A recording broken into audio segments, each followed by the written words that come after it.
Go to the Tools panel in Photoshop, PC or Mac and select one of the shapes. I'm just going to go with the ellipse tool and then go for shape up here and also make certain that it's new layer here.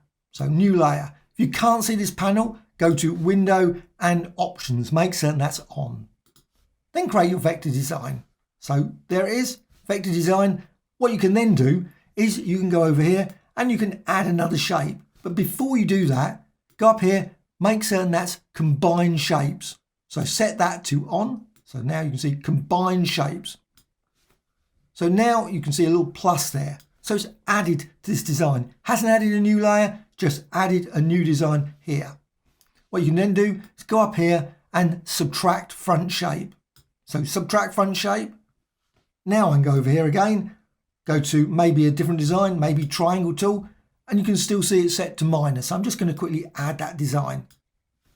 Doesn't help because I want maybe exclude or combine shapes. So again, you can see now I've combined it, still one layer.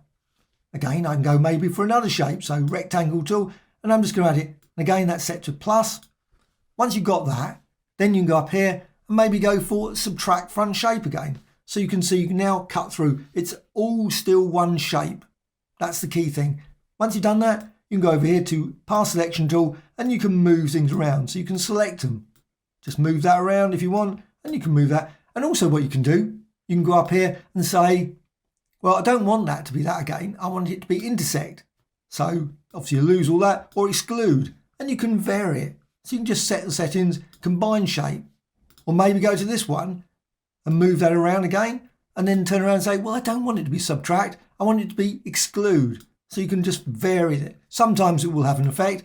Sometimes it will not have any effect, just depending on how it's overlaying, excluding, etc.